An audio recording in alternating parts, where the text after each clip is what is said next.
No Credits Rolled. Hello, everyone, and welcome to episode 6 of No Credits Rolled. My name is Sam Whalen, and today I'm going to be covering a smattering of news stories, my thoughts on Dragon's Dogma 2, and maybe a few bonus games. But before we get into that, I want to remind everyone to subscribe to the show wherever you get your podcast. That includes Spotify, Apple, and now YouTube as well. You can look us up, No Credits Rolled, wherever you get those services. Also, if you're on Deezer, I would like to keep plugging Deezer because I think it's funny. But if all my Deez heads out there, please leave a comment. Let me know if you're listening on Deezer. If you're feeling generous, the show also has a Patreon. You can just search No Credits Rolled on there as well. Every little bit helps. This is a semi-independent operation, which I guess really doesn't make any sense if you think about the word semi-independent. We've also got a call-in line, and I want to hear from you. Call in at 856-209-0713. That's 856-209-0713. And let me know what you're playing and what I should be playing and what I should be talking about. All right, I think I got everything off the top. Let's get into our first story. The headline reads, 60% of playtime in 2023 went to 6-year-old or older games, new data shows.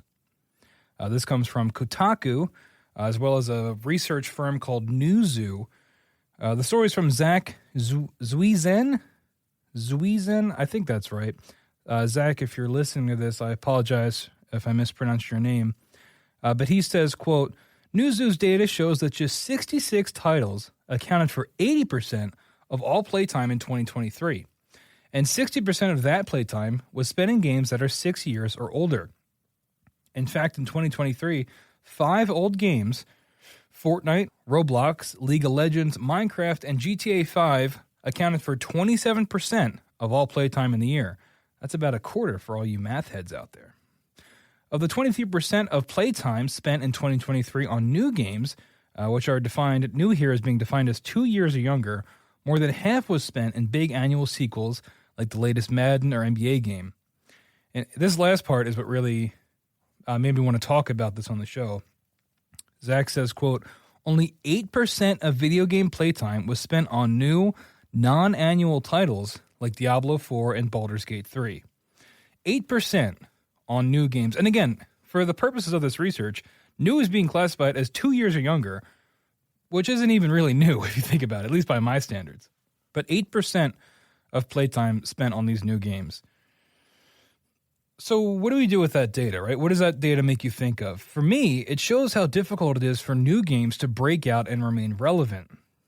Especially when you're dealing with these juggernauts like a Fortnite, a Roblox, League of Legends, Minecraft, GTA 5. All of these games, by the way, are 10 plus years old. Crazy to think about that they're still this dominant. I think this is a trend with lots of different kinds of media today. You see it a lot in movies, this trend of sequels and remakes and requels that sort of dominate what people go and see and what people like to see, and in this case, what people like to play. I think there's the familiarity of it. I think that's the biggest thing. People are much more likely to dive into something that they already know or something based off something they know instead of just going headlong into a new property or a new experience that they might not be as familiar with. So how can new games compete when established titans like Fortnite take up so much of the player base?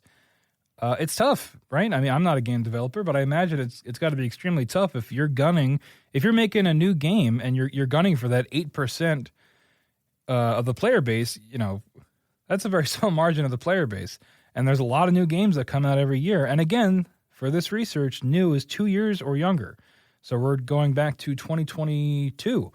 Had to look at the calendar because I did not know the year, but you know that's not that new going back 2 years, and they're still fighting over this 8% of the player base. Now, there are some exceptions, like the article cited, like Baldur's Gate 3.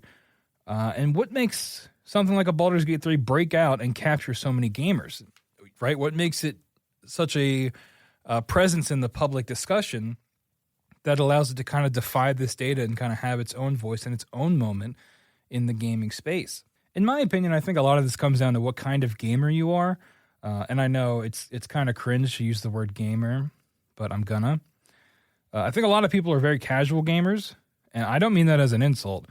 I think a lot of people just, they work their 9 to 5, and they come home and they hop on Fortnite or they hop on Warzone and get destroyed by a 13-year-old and then call it a day. But, those kids too, those 13-year-olds, they might just only play Fortnite, right? They might only play Roblox. They might only play Warzone, and they don't really branch out a whole lot. And I think for those kind of gamers, that's why your Fortnites, your Roblox, your League of Legends, your Minecraft, your GTA 5s remain so popular, because there's constant updates to these games. There's a built-in constant player base, as we can clearly see here. And for most of these, excluding, Minecraft and a GTA 5, you can hop on, you can do a match, and your time with the game can stop there. Now, that's not counting, in Fortnite and Roblox, there's like games within games, and in Minecraft as well. We're not counting that. I mean, like the core of what the game is. League of Legends matches are a lot longer than that. But my point is, you can do whatever you do in your day-to-day life, hop into these games, get your fix of the game, and then kind of go back to your regular life. And I think that there are a lot of casual gamers that is what they're doing. It's not, they're not looking for the next groundbreaking single-player RPG, and that's okay. That doesn't have to appeal to everybody. But I think that the large amount of the player base for your Fortnites is this casual audience, and it's what these Titan games kind of rely on to keep the lights on. Now, this brings us back to a Baldur's Gate 3 and what makes a game like that appeal to a more casual gamer. I think a lot of it comes down to word of mouth, right? We're seeing that with Helldivers 2 right now as well. TikTok, Instagram, social media in general, you're seeing these clips of these games, and you get the feeling of FOMO, right? The feeling of missing out. You say, oh, well, this looks like a ton of fun. Look at all these fun clips I'm seeing. I want to go play this game. I want to branch out and try something new that I might not, that might not appeal to me just on the cover art alone, or the trailer for the game alone. If I'm a casual gamer and I'm seeing that this game is extremely popular, it might entice me to want to go over and give it a shot. And then maybe I'll stick with it if it's a Baldur's Gate and I get wrapped up in the story or the characters. Or if it's a Helldivers 2, I get stuck in the gameplay and that loop of doing missions, and I'm hooked, and there's your 8% that are playing new games. I think accessibility also plays a big part in what allows a new game to break out. How easy is the game to pick up? I know for me, I don't PC game really ever. So games like Lethal Company that I'm seeing get that social media hype and get that online presence, I'm not going to go play because, one, none of my friends are on PC, and two, I don't really play on PC to begin with.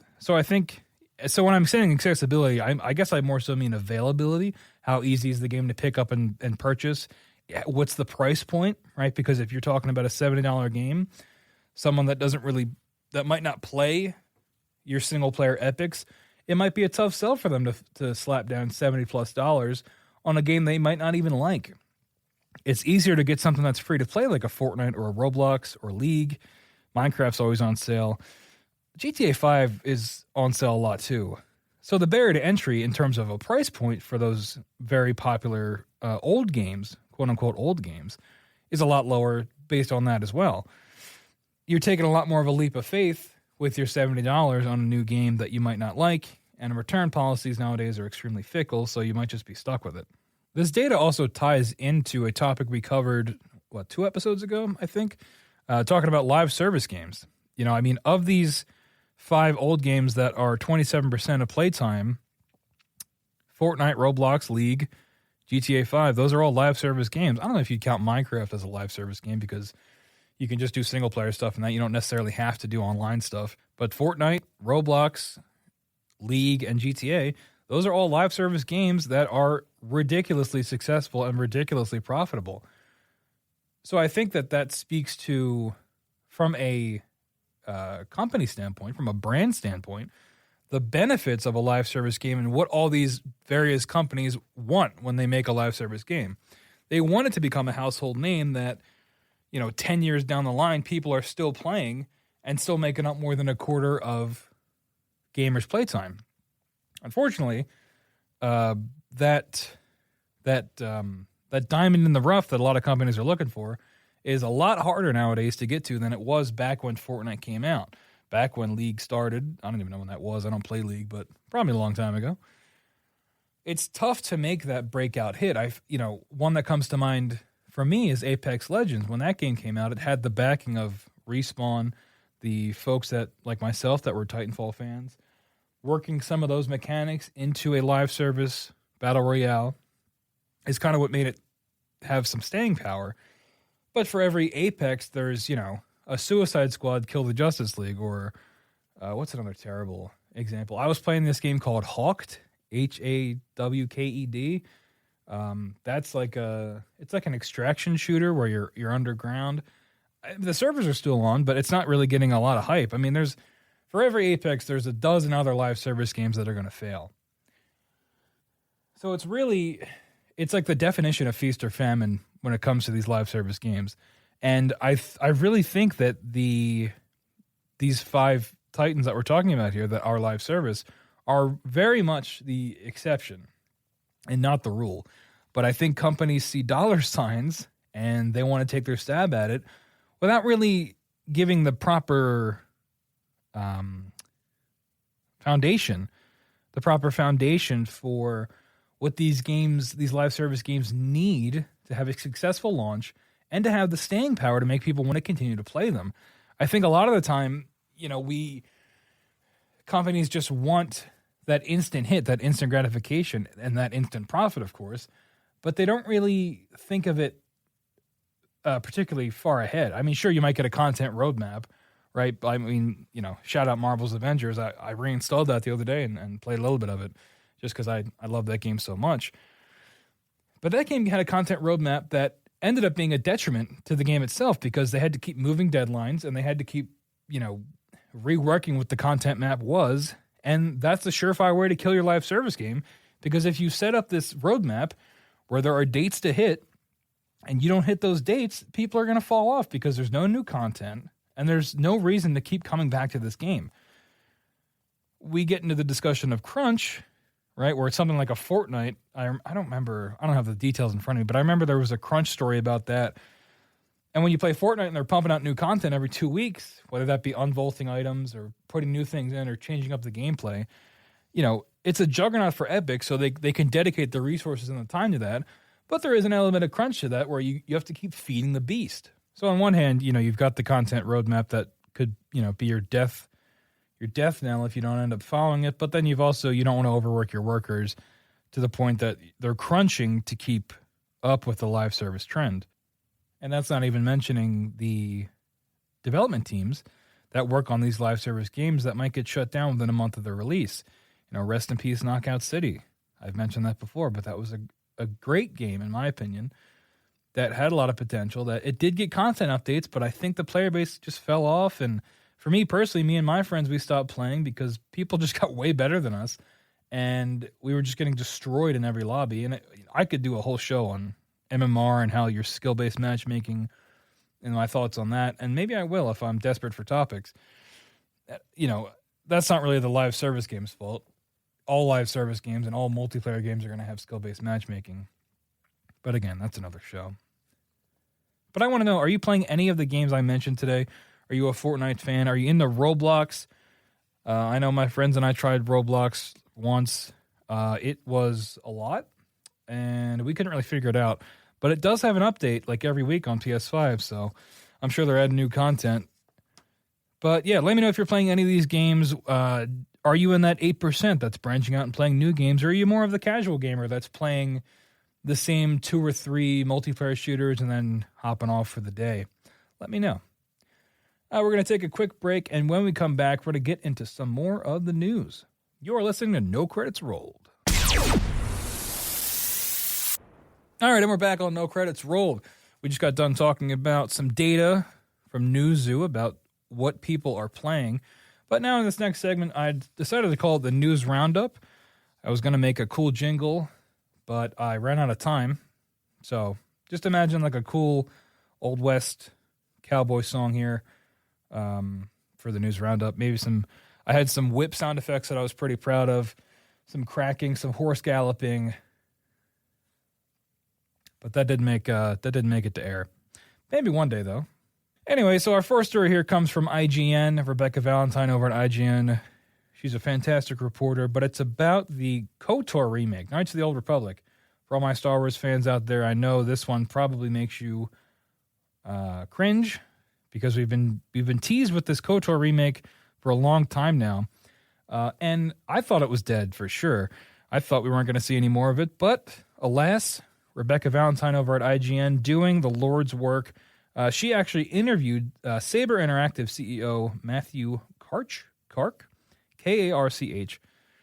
Saber is the team that took over from Aspire to do this KOTOR remake. If you remember, again for all my Star Wars fans out there, Aspire recently handled the Battlefront collection, the 1 and 2 collection, which was a complete disaster. So maybe it's a good thing they lost the project. But now Saber's doing it, which is cool because Saber, lightsaber, was that on purpose? Maybe, maybe not. But anyway, Rebecca Valentine talked to CEO Matthew Karch, and he said this, quote, "It's clear and it's obvious that we're working on this being the KOTOR remake." He said it's been in the press numerous times. What I will say is that the game is alive and well, and we're dedicated to making sure we exceed consumer expectations. A little bit of corporate speak in there, but hey, that's something, I guess. Is he saying that just to keep investors in? Is he saying that just to keep the name of the game in the press? Maybe a little bit of all that. The guy's a CEO, so I feel like he chooses his words very deliberately, especially in situations like this where he knows it's going to get a headline. But ultimately, what does this really mean, right? I don't think it means a whole lot. Embracer Group, which Saber left recently, Embracer Group held an earnings call after Saber left to announce the leaving. And Embracer Group, they implied on the earnings call that the game is still far away, perhaps in a galaxy far, far away. But like I said, the KOTOR remake used to be under development with Aspire. They lost the project because of a lack of progress, which is maybe telling given the state of the Battlefront collection, which is essentially the same game ported with no changes, not even any performance improvements. It's the same game that it was 10 years ago. I could do a whole other episode on that as well, because I spoke about that Battlefront collection on this show and got very excited and was very let down by it. But anyway, Saber now has the project. When are we going to see this game? I have no idea. I think he was just, Rebecca Valentine probably just wanted to get the confirmation from him that the game was still out there, just to kind of keep it in the public zeitgeist. I have no idea when we're going to see this game. I believe there was a thing where they took down that trailer that showed Revan remade, that they took it down, but it was because of a music licensing thing, I think. I don't remember. That freaked a lot of people out because they were like, oh, if they're taking the trailer down, then are we going to ever see this game? I feel like this is just, especially with the success of Final Fantasy VII Remake and Rebirth, I feel like the KOTOR remake, if you give that the same treatment, is going to make you like $1 bajillion, right? Because people still rave about KOTOR 1 and 2, sort of, mostly 1. I've tried playing them. I just can't really. The game's so old. It's so old. So, and I know you probably hate me for saying that if you're above the age of 30 and that was your favorite Star Wars game ever. But, it's old. It's an old game. But again, it's that Final Fantasy VII comparison where that game is also really old, but it's beloved, and the remake of it is incredible. It's a new kind of game. And I think that that's the exact same kind of treatment you got to give KOTOR here. I think if you give the KOTOR remake that budget and that, especially that level of production that the Final Fantasy remakes have, I think it's a shoo-in. I think people are going to be looking for something a little bit more than just a graphical upgrade. I think people are going to want, at least people my age, are going to want a gameplay shakeup, because the gameplay of that original game, in my opinion, is pretty dated. And it's confusing. That's why I never got particularly far in it.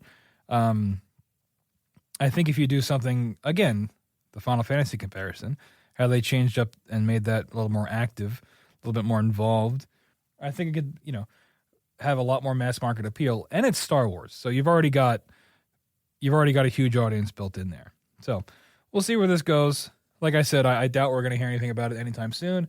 If we do, I will be pleasantly surprised. And if we do, I hope it's something with some meat on the bones. Anyway, this next story really isn't news, but I put it in the show because I like Helldivers and I want an excuse to talk about it. We've got Helldivers patch notes, patch 01.000.200. For all of you keeping track at home, it's that number, patch note. It added all kinds of new stuff. We got some new planetary hazards, blizzards, and sandstorms. So far, my friends and I have only experienced the blizzards. They're very cool. It helps complete the Star Wars fantasy because you feel like you're on Hoth. And the immersiveness of the blizzards, very cool. You can make snowballs and throw snowballs at people. That's fun. They tweaked some enemy spawns, some mission types, adjusted the mechanics of others. There's like a civilian rescue mission. They've decreased the number of civilians you have to save. So I guess morally speaking, our duty to those extra civilians we're leaving behind is a little bit questionable. But hey, we don't make the rules. Some weapons got buffed, like the anti-material rifle, which I think is cool. The Breaker Incendiary and the Dominator have all been buffed. And the new heavy machine gun, which I'm a big fan of. It had its fire rate decrease, but who really noticed? Anyway, like I said, this isn't news. Not really, but I just wanted to include it because I like talking about this game.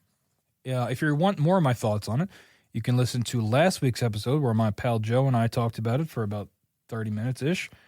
The game continues to be a ton of fun. You know, my friends and I, it's in our rotation now of the games that we regularly play. We've got about 4 or 5 games we rotate around with, and Helldivers is definitely at the top.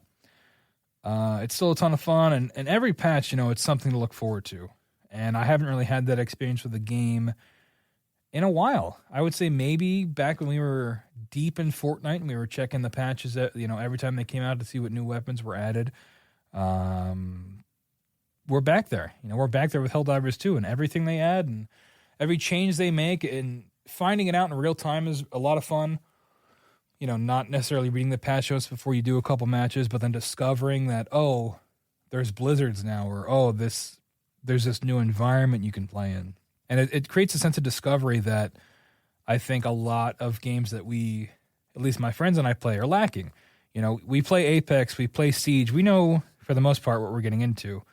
But Helldivers has its own kind of, its own brand of fun, I think, that makes every mission continue to feel unique and the game overall to just be an absolute slam dunk.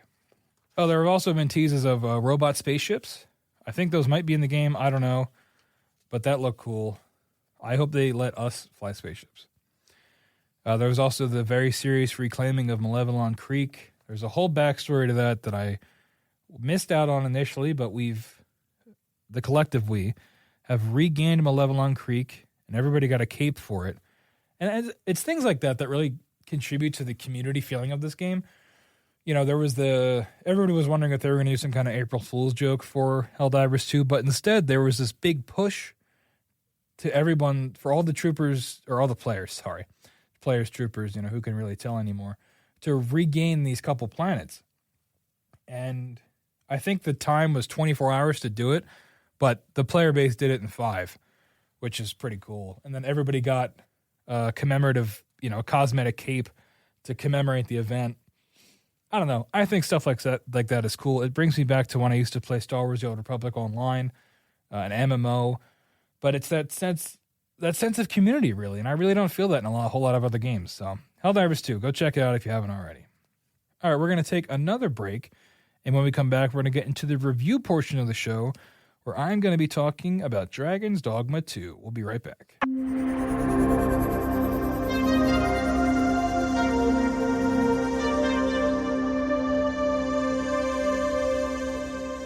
All right, and we're back on No Credits Rolled. We just got done discussing the news for this week, and now we're going to talk some reviews. This week I'm talking about Dragon's Dogma 2. This review has been a long time coming. I have been obsessed with this game. I say that a lot.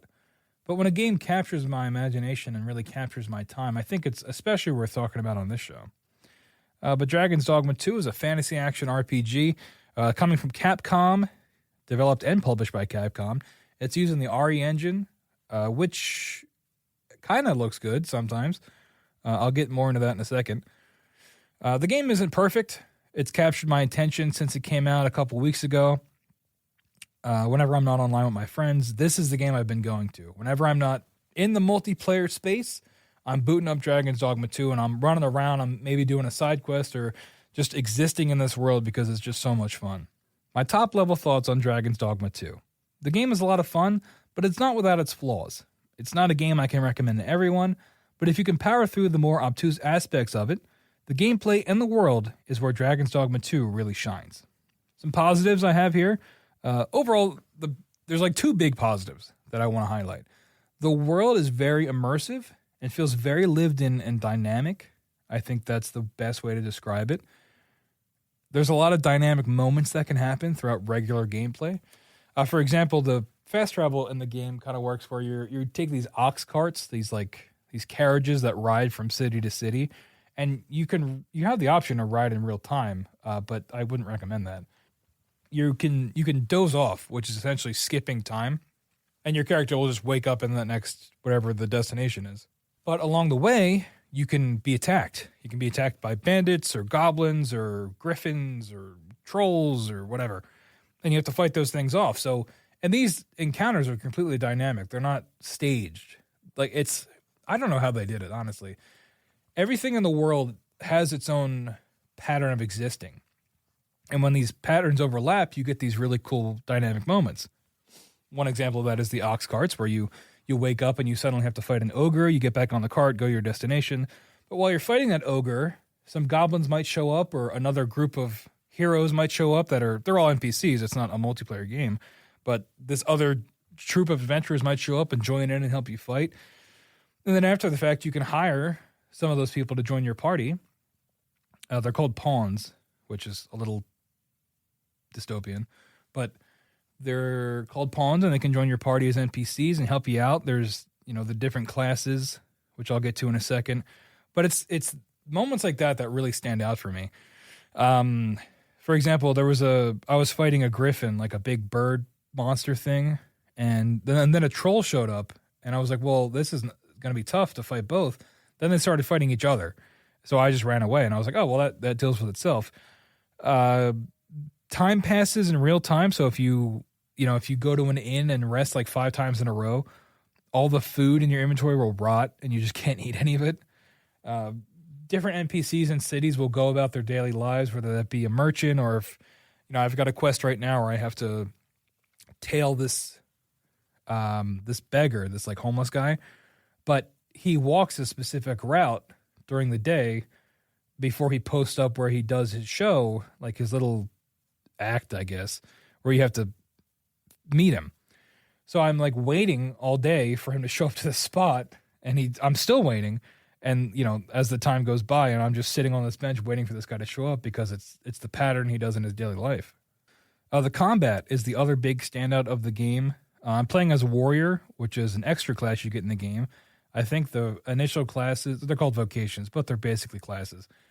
It's like your typical affair, your thief class, your wizard class, your warrior class, and then you can unlock a handful more as you go, depending on if you find certain weapon types that allows you to unlock the other branches. But the warrior, he has a big giant sword, and that was why I went for that vocation, because I think that's cool, and I think anytime I can get a big giant sword, I'm going to get a big giant sword. But one of the mechanics in the game for when you're fighting these larger enemies like trolls and ogres and things like that, there's a stagger system. Oh, there's also minotaurs. Don't forget about the minotaurs. There's a stagger system and a balance system. So you can knock enemies off balance and then push them over and then crawl on them and continue to do damage. But that balance and the way they fall is all dynamic. So if you push them off like a bridge, they'll just fall, and that's it. That's the end of their story. There's a clip that, if I can remember, I'll put it in for the video version of the show. But I was fighting this ogre or cyclops, and I climbed up on its head. If you've ever played Shadow of the Colossus, it's a lot like that, but on a smaller scale. You're not fighting colossi, but they're like 40 feet tall. So I climb up on this ogre's head, and I with my big giant sword, I drive the sword into his head, and like if you hold down Y, you do the heavy attack, but if you continue to hold it down, you do it even longer. So I drive the sword into his head and then I yank it out as he's falling, and it kills him. But it was like the most epic thing I've done in a game in a very long time. And it was all dynamic. Like, I had to climb up on the guy's back. I had to get in the right position so that the heavy attack would trigger, and I had to hold it and risk the extra time, hanging on to this guy to do the maximum amount of damage and take him out. And I've done that maneuver multiple times because if you have a big giant sword, you're going to use it. And it never gets old. Like, this game makes you feel so cool when you do your abilities and you figure things out. And it's really, really impressive. And it's why I keep coming back to it, that and the dynamic world. Different pawns can do different things. So if you've got like an archer in your class, or in your party rather, he'll start firing before you even get to the fight with your sword, and he can take a couple guys out. If you're a Lord of the Rings fan, I highly recommend you play this game, because you can definitely convince yourself that it's a Lord of the Rings game. With, you've got your Legolas, you have your archer. You can make your guy just look like Gandalf, so you can have a Gandalf kind of wizard. You can have your Aragorn. It's enough of the fantasy of Lord of the Rings for me that I can sell it. You can imbue your weapons with elemental abilities. So there was a moment, another little anecdote, where I was climbing like this hill, and I was leading the party, so some of my party members had fallen behind, and one of them got caught in slime, like sentient slime, and they were being like devoured. So I turn around and I pull my sword out, and you can give pawn commands to like tell your pawns to attack or to heal you or to stay behind or whatever. So I tell them to attack, and my mage in my party charges up my sword with lightning, and I run down this hill, and I leap off the hill, and I come down on the slime and hit it with my electric sword. And it was like, it was so cool. And the moment came out of nowhere. It wasn't part of a main quest. It wasn't scripted. This moment was completely dynamic, and, I felt like the coolest kid on planet Earth doing this cool jump. And I think that's really what makes this game so special, is that these awesome moments, these epic moments that you want to clip and send to all your friends, they can happen at any time. And it's really like, it's really impressive, and it's something that I haven't really experienced since I would compare it to a Baldur's Gate, but obviously the combat in Baldur's Gate is a lot different. It's not as in the moment, real time, because it is turn-based. But that sense of you do something and it works and you feel really cool and you pat yourself on the back for it definitely comes up a lot in this game. I already mentioned the crawling on enemies. It's awesome, and I recommend if you do buy the game, you do it as often as you can, because you can hit different weak points and you can knock weapons out of people's hands, or you can do different attacks depending on where you are on the monster's body. Really, really neat stuff. Again, if you played Shadow of the Colossus, it's a little bit like that in terms of the feeling of climbing around. I think the soundtrack to the game is pretty good too. It's nothing like crazy, right? It's your standard fantasy epic music. But I think it really helps to punctuate those big moments, especially if they're happening outside of a main quest and you just do something cool and the music is going way harder than it needs to, just to, really back up that moment. I think it does a great job there. Now, I do have some negatives for the game. No game is perfect. And I think this game in particular, I think, has some issues that might immediately turn some people off, despite the fact that I'm raving about it. The performance of the game, the technical performance, not great. I'm playing on an Xbox Series X, so I've seen some folks on PC with like ridiculous rigs that are getting much more impressive performance. But if you're a console gamer, you're going to experience some chugging. Frame rates drop left and right, especially in large areas like a city or during hectic moments of combat. You're very rarely going to be at a steady 60 FPS. There also aren't a whole lot of visual settings in the game on console side. You can't turn off motion blur. You can't adjust there really aren't many things you can adjust. There's no performance versus resolution settings, which is always annoying for me because I'm a big stickler for frame rate. I dunk on Pokemon a lot, Scarlet and Violet, because of how terrible that game runs. But for me, like, I can understand why people played so much Pokemon, because despite the technical issues of this game, I'm still playing a ton of it, right? I'm able to look past the frame rate drops and the chugging that the game encounters just because I'm having so much fun. So, for those Pokemon fans out there that I bashed your game, I do apologize. I see the appeal now. It's just, for me, frame rate's such a big thing that I notice so like immediately. But to this game's credit, it's so much fun that I'm able to look past it. So in terms of story, the plot is really not present. I mean, there is a story, but I am not really paying attention to it because it's mostly delivered through large exposition dumps. As so far that I can tell, you are the Arisen. That's like your character's title. There's a cool cutscene in the beginning of the game. This isn't really a spoiler. It's in like the first like hour where you're fighting this like giant dragon, and the dragon like completely, he basically kills you, and then he rips your heart out and eats it. But that makes you the Arisen. So that allows you to enter this like spirit realm and summon pawns, and that's about as much of the story as I have grasped so far. Like I said, I'm not a big story guy. I've definitely missed a lot of things, and that's a complaint. That's a me problem for sure. I have a difficult time following the stories of most games because I don't really pay attention. I'm mostly in it for gameplay, unless it's something I deliberately lock in and pay attention to the story for and turn off other distractions. But for this game, I wasn't really taking the story super seriously because I was having so much fun with the gameplay. But if you are someone that wants a narrative-focused, a narrative-forward game, especially when it comes to these fantasy RPGs, I wouldn't necessarily say that's where this game shines. This game shines in your combat and in just existing in this world. Another thing that I didn't know going in is that everybody talks like they're in a Shakespearean play. I guess they were trying to go for like a period piece thing with the dialogue. It's really weird and off-putting at first, especially if you're not used to people talking that way, because, you know, we're in 2024 and, you know, I certainly don't talk like I'm in Othello, but everyone in this game does. And it does take some getting used to, but once you get used to it, it's not that bad. I only have it down as a negative because for me it was so jarring at first that I had to do extra mental gymnastics to figure out what people were saying to me. But yeah, everybody kind of talks with that, like, I don't know if it's Shakespearean or medieval. If you've ever gone to the Ren Fair and like people do that fake English accent and they use like they say ye and things like that, it's like that. And it's a little weird, but again, you get used to it relatively quickly. The save system is not great. I don't think anything will ever top Baldur's Gate save system, where it's like 2 buttons to quick save. In this one, you can quick save, but it's not super accurate.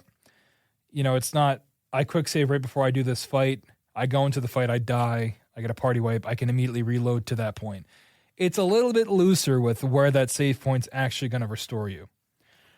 I've lost a lot of progress because I neglected to save regularly, and when you die, which by the way, you can die like really easily. Water, at least at this point in the game, if you fall in water, like you just instantly die. The water is like evil. I don't know if I missed something, but if you or your pawns go in the water, all these like tentacles come out and kill you. Your pawns instantly die from that. You will take a hit of your health, but then get spawned back on shore. But if you fall in and that chunk of health they take kills you, then you are dead. Not really sure what the deal is with that. You do have a main pawn that you pick at the beginning of the game, and that pawn can always be revived there's like spirit stones. You can always revive that pawn, so you're not getting complete party wipes. But I have had it where I'm journeying from one city to the next on foot, and all my pawns fall off a cliff into the river and die, and I'm alone until I get to town and can revive my other pawn. And that ties back in with the save system, because when you die, you can either load your last save or you can load your last inn rest when you rest at an inn. And it doesn't tell you the time on that. It doesn't tell you how long it's been since you've done either of those things. So there was a moment in the beginning of the game where I hit the load the last inn rest because I was like, I don't know when either was, when I saved or when I last rested. Yeah, I ended up losing like an hour and a half of gameplay. So my recommendation is, if you're playing, save often and note, you don't have to literally note it, but just kind of mentally note when you rest at these inns. And it's tough at first because the inns are expensive to rest at. You get money pretty quickly.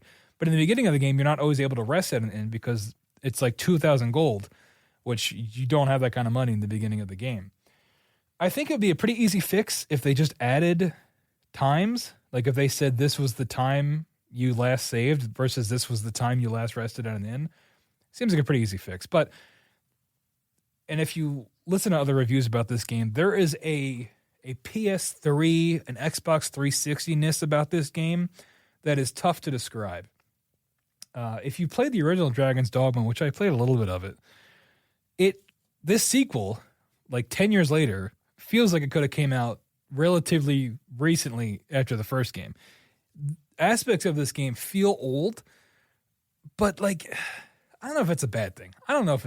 Honestly. I think they stuck to their guns on what they wanted to do. And, I admire that. But there are some quality of life things that you might expect from a modern RPG that are not necessarily in this game. I mentioned the saves. What else? Oh, there's only 2 races that you can choose from to create your character. The character creator is very detailed in terms of sculpting and proportions and dimensions of your character. But the 2 races are human or cat person, so you got to be okay with one of those.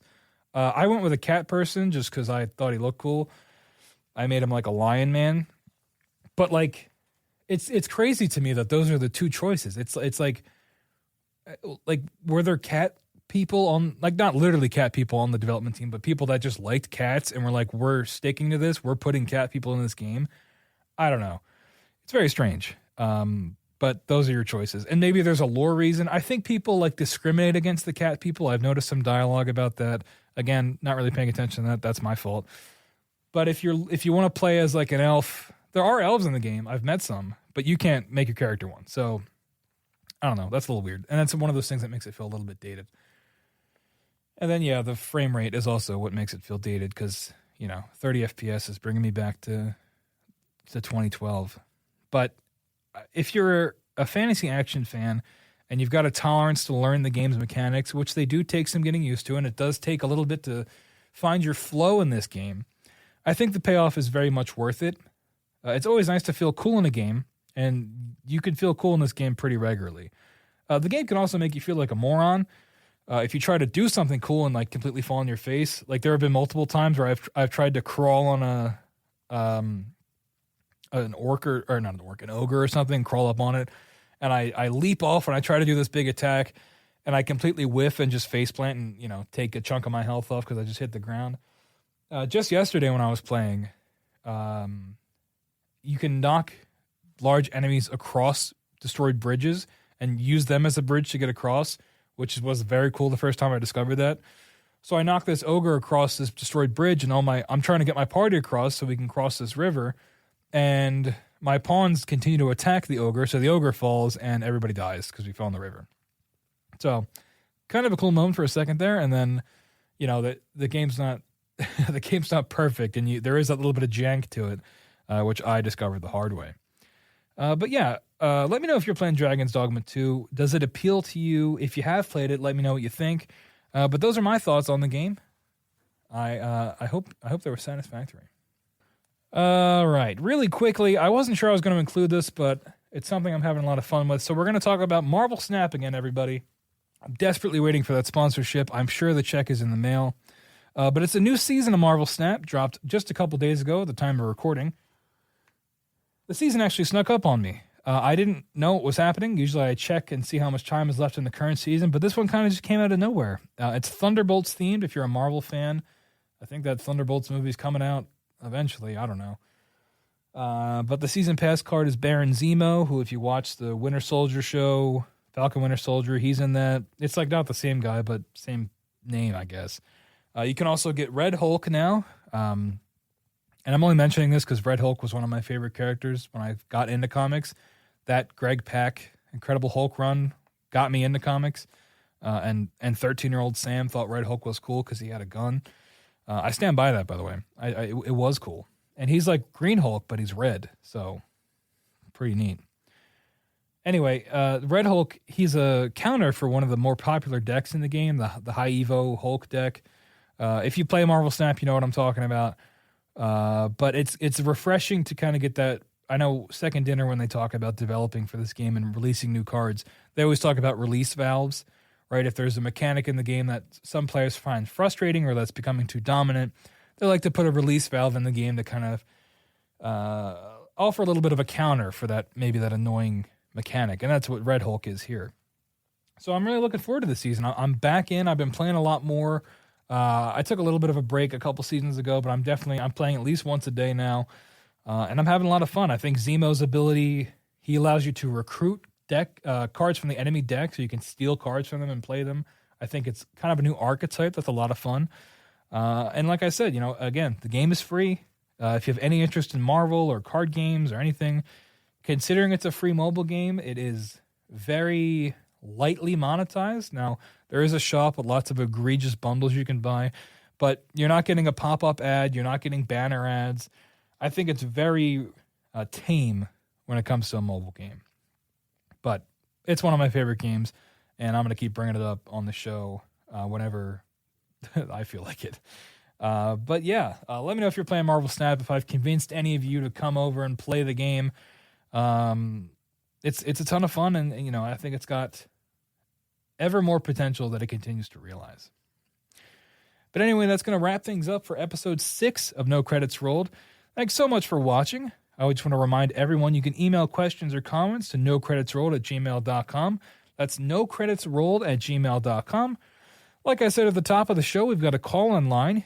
You can call in and leave us a voicemail at 856-209-0713. That's 856-209-0713, and we just might play it on the air. Make sure to subscribe to No Credits Rolled on Spotify, Apple, and wherever you get your podcast. And if you're feeling generous, make sure you check out the Patreon. Every little bit helps. That's going to wrap it up for episode 6 today. I'll see you next time on No Credits Rolled.